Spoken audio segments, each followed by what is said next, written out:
All right, making this soup for my niece so she can do it and anybody else who want to. This is the easiest thing. It's the best soup that they have at Olive Garden. Everybody talks about, but mine is better. And if you've had theirs and you do this, you'll see yourself. I'm not saying it to brag, but it's the truth. They use a couple strips of bacon. I use a whole pack of bacon. They use a little bit of sausage. I use 2 pounds of sausage. And this is kale. You have to have that. And potatoes. Like I said, I use almost a whole 5-pound bag. It's all gonna come together. Then you put the heavy whipping cream in, and you put the chicken broth. And if you've used your chicken broth and you're almost out, you can substitute it like I do. And you gotta have about a half a cup of flour. The meatiness that I add in this flour, that's the thing that makes mine 100% better. And I'm not bragging, it's the truth. I'm getting ready to get everything ready. It all goes in stages, one behind the other, and it's really fast from start to finish. So I'm actually going to try to time everything so you'll know just how long it would take. It doesn't take that long though. I'm getting ready to wash the kale. I don't know why I said asparagus, but I'm going to wash the kale and tear it off the stem because that's one thing. I don't have any stems in my stuff. And the first thing goes in is the bacon. I'll show you how that's done. Okay, the first thing is the bacon. See how I just cut it the long way in little thin strips like this here? Little pieces. And I throw the whole thing in there and 1 large onion. Or if you don't have a large, 2 onions is fine. And I throw this in together. That's the first thing that goes in. So that's the first thing I throw in. I throw in the onions and the bacon together. And I got it pretty much medium heat. So we'll go ahead and brown the bacon. It don't take long. I started it at 4:45. It's 4:48. So while my bacon is frying and my onions, I got my sausage ready. So it'll go in next. I'm cleaning my kale up, and like I said, I wash everything, and I tear the leaves off the stalk. I don't use any stalk. And then I cut my potatoes up too. I have everything ready to go in because it goes in stages, one behind the other. So let me clean my kale up. Now it's time. The bacon, you don't really have to crisp it up. But see all that brown stuff in the bacon, all that stuff stuck in the bottom, where it's stuck to the bottom. That down there, you don't want to burn that now, but you want it down in there. That's all gonna be flavor. It's gonna kick in. And now I'm getting ready to throw in the sausage.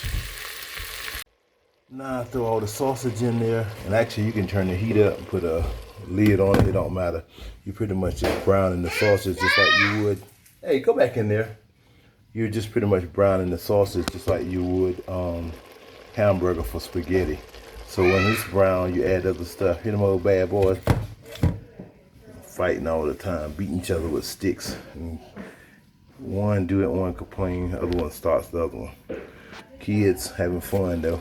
But yeah, so you just browning your sausage, and now I'm getting ready to cut the potatoes up. I'll show you how I do that, because a certain way, you can do it any way you want, but the way I do it is the same way they do it, and it's like the flavor is completely different, and it makes them cook a lot faster. Okay, this is how I cut my potatoes. You can cut them any way you want to. It really doesn't matter how you want to do it, but this is how I do it. I cut the potato in half, like that. Then I turn the half over, like this. And then I cut the half the long way in half, and then I go chop, chop, chop, chop, chop, so that you see it's 2 halves, like that. But then you see how it's like chips. See how it's like thin chips. And it's all reason for that. See how thin it is? And the reason that I do them thin like that, because when you're cooking them, you throw them in, it doesn't take any time at all, and all that snakes is coming up.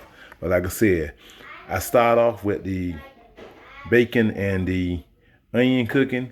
Then I throw the sausage in there, which the sausage is cooking now. And next we go in the potatoes. And like I said, it all comes in stages, one behind the other. So you can get one thing ready while the thing in front of it is cooking. Now I got all the sausages browned up, so I'm getting ready to add potatoes in. Okay, now I got the potatoes in, and you stir them through the sausage and bacon mix. And that's when you add it don't matter what name brand, your chicken broth. And you want to cover it even with the top. You want to make sure it's completely submerged.